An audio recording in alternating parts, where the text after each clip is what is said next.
नमस्कार दोस्तों। पुरुषों की लिंग की नसों में जो ब्लॉकेज बन जाती है वो कैसे खोला गया है मेरा एक पेशेंट का, आज मैं इस वीडियो में ये आप लोगों को बताने वाला हूँ। तो मैं डॉक्टर सुब्रता और आप सभी का फिर से एक बार बहुत बहुत स्वागत है मेरा इस यूट्यूब चैनल होम्योकैट टिप्स पे। दोस्तों ये जो पेशेंट है ये आज से 6 महीना पहले हमारे पास इरेक्टाइल डिस्फंक्शन की प्रॉब्लम को लेकर आए थे और इनको पिछले 5 साल से इरेक्टाइल डिस्फंक्शन की प्रॉब्लम है। इनको लिंग में तनाव बिल्कुल भी नहीं आता है और इस पेशेंट का उम्र है 34 इयर्स और ये पेशेंट आज भी सिंगल है। इन्होंने अभी तक शादी नहीं किया है अपना इस प्रॉब्लम के लिए और ये पेशेंट हमारे पास आने से पहले ढेरों डॉक्टरों के पास से होकर आए हैं। Online consultation, offline consultation, allopathic treatment, Ayurvedic, homeopathic सब कुछ ट्राई हो चुका है मगर इनका जो प्रॉब्लम था वो वैसा का वैसा ही रहा और फिर एट लास्ट जब इनको कहीं से भी कुछ फायदा नहीं मिला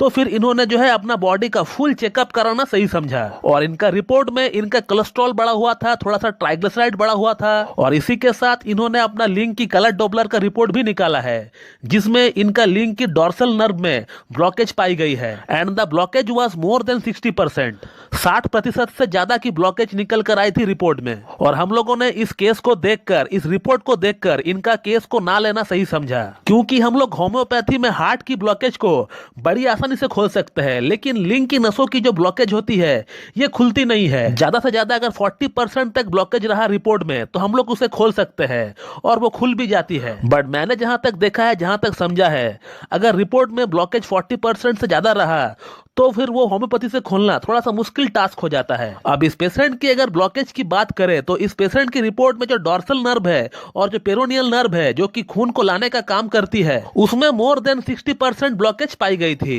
और इसीलिए मैंने इस केस को लेना सही नहीं समझा। लेकिन इस पेशेंट का कहना था कि सर आप इतना क्रॉनिक से क्रॉनिक केस को अगर ठीक कर पाते हैं तो फिर क्यों नहीं आप मेरा केस को हैंडल कर पाएंगे। इस पेशेंट का कहना था कि सर अगर हम आपका ट्रीटमेंट से ठीक होते हैं तो भी ठीक है और अगर ठीक नहीं भी हो पाए तो भी ठीक है, हम आपको एक्यूज नहीं करेंगे, हम आपको ब्लेम नहीं करेंगे, लेकिन प्लीज कुछ भी हो जाए आप मेरा एक बार केस को लीजिए। मैंने इतने पैसे बर्बाद किए, इतने समय बर्बाद किए और थोड़ा समय और थोड़ा पैसा क्यों ना बर्बाद हो जाए। एटलीस्ट मुझे एक तसल्ली तो रहेगी कि मैं एक अच्छा क्लासिकल होम्योपैथ से अपना इस प्रॉब्लम के रिगार्डिंग ट्रीटमेंट लिया है। और फिर उसके बाद हमने इनका एक प्रॉपर केस टेकिंग किया और केस टेकिंग में हमें कम से कम 1 घंटा लग गए थे